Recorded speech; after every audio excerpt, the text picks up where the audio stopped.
Good evening, Southeast Texas and Southwest Louisiana. I'm meteorologist Lucas Bostwick. We're taking a look at radar over the past 2 hours, and we see that all the showers we had earlier have died out as the sun has gone down.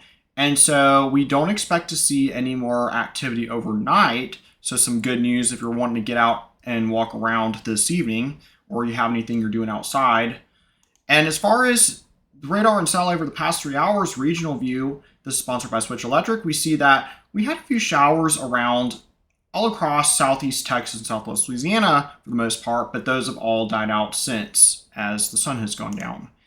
And in current temperatures, we're looking at low to mid 80s in most areas, but we still have a few 70s beginning to show up as we start to cool down, like 70 in Beaumont, 77 in Conroe, so definitely starting to cool down, and we'll see those temperatures continue to fall as we lose that daytime heating.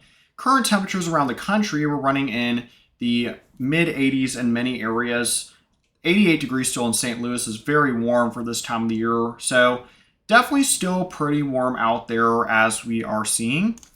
And regional view, we're seeing that temperatures are now starting to fall into the upper 70s locally, but still 90 degrees in Laredo, not too crazy for there. And there's also some cooler 70s, like 75 right now in Savannah right now this evening, so not too bad out there.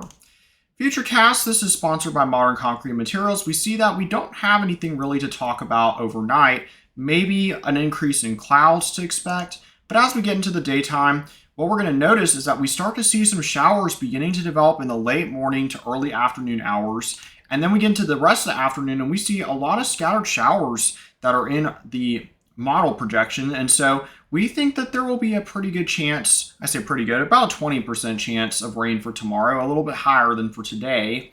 And so we'll continue to monitor that and provide updates as needed. But keep in mind that there could be a few showers out there if you're going to go and walk around and do some activities.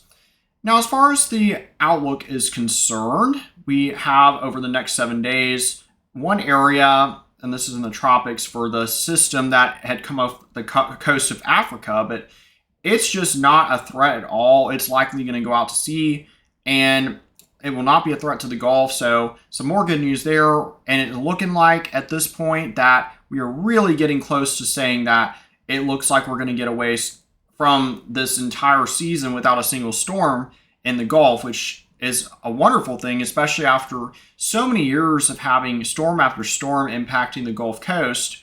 It's a good thing to be able to say that 1 year we got a break. So some good news there. As far as our local regional futurecast is concerned, this is sponsored by Neutron Electrical Services, and we see that we have a lot of clouds and some showers every day to talk about, really. And on Wednesday into Thursday, we actually see a bigger increase of the moisture content that we haven't been seeing much of lately. And we'll see that on atmospheric moisture, is that tomorrow we have a little bit more moisture to work with, increasing that shower coverage up to 20%.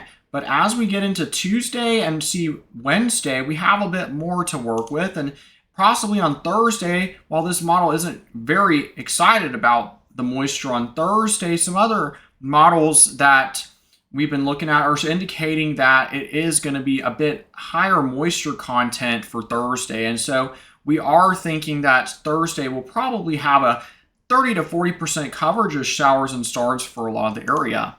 And then we see into Friday into Saturday, we still have some lingering moisture, so there could be a few showers left over, and that will be some welcome relief because we've been really needing a lot of rain. It's been kind of dry lately, and it would be nice to get some more showers going. So anyway, lows tonight are going to be in the upper 60s to around 70, low 70s in the southern regions. And then tomorrow, we should have highs in the low to mid 90s, and it should be pretty nice out there overall. So, well, I say nice, it's going to be pretty hot, I should say, but the humidity shouldn't be terrible compared to how it's been early in the summer. So some good news for there. And in our 7-day outlook, it calls for a 20% chance of rain for tomorrow. And then we see that we have a little bit less on Tuesday, but then the rain chances increase on Thursday in particular up to 40%. And then it kind of dwindles a little bit, but temperatures overall staying pretty consistent, about 92 to 93 or so. Same for Southwest Louisiana. it's going to be about a 20% chance of rain for tomorrow, and then your best chances of rain are on Wednesday and Thursday. It dries out just a tad, but not too bad. Be sure to check out our Facebook page and check out to see all the latest updates on there. And make sure you subscribe to our YouTube channel at youtube.com/@GulfCoastWX. We also have a Gulf Coast app coming soon, so we'll be making sure to make an announcement when that is released, and you will be able to get a lot more information than we are currently providing. So some exciting news there to keep you all up to date on the latest weather in Southeast Texas, Southwest Louisiana. And the cool thing is, we'll go into more detail at some point about it, but you'll be even able to use it all across the country. So something to look forward to. All right, everyone, have a good evening, and be sure to tune in to the latest from Johnny in the morning.